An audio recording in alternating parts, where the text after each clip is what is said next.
आत्मिक यात्रा कार्यक्रम में आपका स्वागत है। आइए हम पास्टर प्रेमाशीष सतमन द्वारा लिखित आज के भक्ति लेख पर चर्चा करें।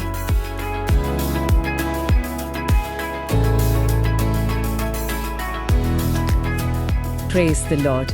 आज हम एक बहुत ही अहम विषय पर बात करने वाले हैं। Praise the Lord. हाँ, बिल्कुल। ये पास्टर प्रेमाशीष सतमन के लेखन परमेश्वर पर अटूट विश्वास से जुड़ा है। और सवाल मतलब सीधा सा है, जब उम्मीद कम होने लगे तो विश्वास कैसे बना रहे? बहुत जरूरी सवाल है।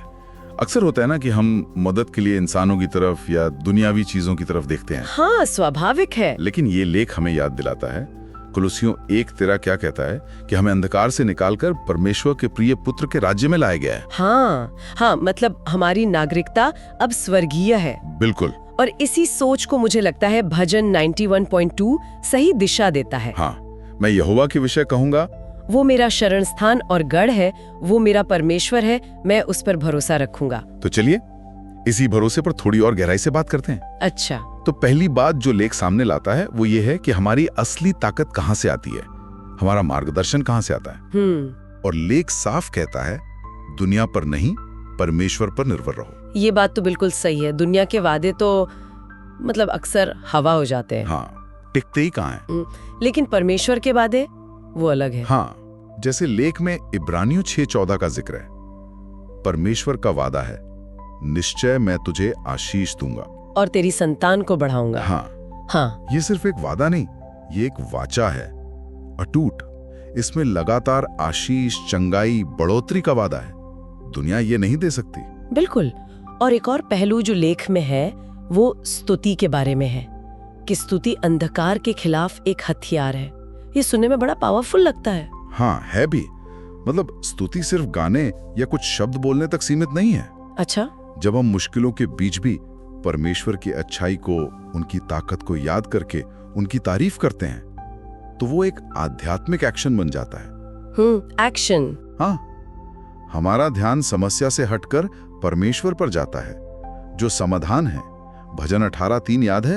मैं यहोवा को जो स्तुति के योग्य है पुकारूंगा और मैं अपने शत्रुओं से बचाया जाऊंगा। हाँ। तो ये फोकस का बदलना ही, यही वो चीज है जो अंधकार के गढ़ों को, मतलब उन नेगेटिव सोच या हालातों को तोड़ता है जो हमें परमेश्वर की भलाई देखने से रोकते हैं। अच्छा, तो एक तरह से स्तुति हमारे नजरिए को बदल देती है और शायद वही बचाव का रास्ता खोलती है। बिल्कुल सही। और इसे अगर बड़ी पिक्चर में देखें, भजन 103 पद 1, हे मेरे मन तू यहोवा को धन्य कह। हाँ। और जब हम पूरे दिल से ऐसा करते हैं तो पद 4 क्या कहता है?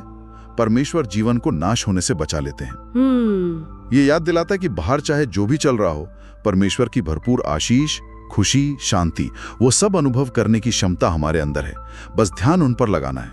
और इसी से जुड़ा एक और सिद्धांत है देने का, है ना? हाँ, बिल्कुल। लेख कहता है कि जब हम परमेश्वर के नियमों के अनुसार देते हैं तो आशीषें उम्मीद से कहीं ज्यादा लौट कर आती हैं। हाँ, ये परमेश्वर के सिस्टम का, उनके राज्य के काम करने का एक तरीका है।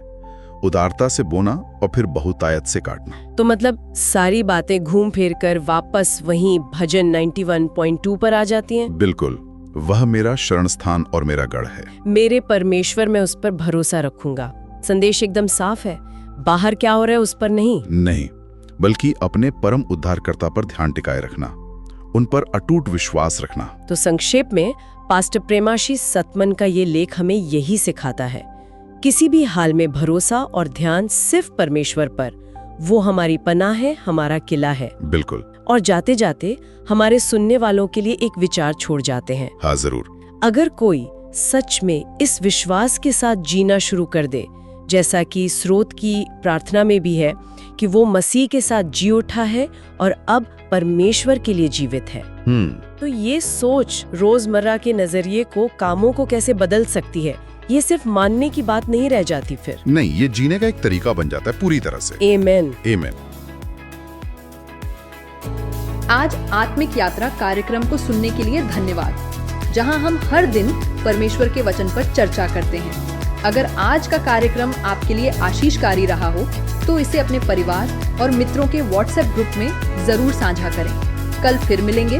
धन्यवाद।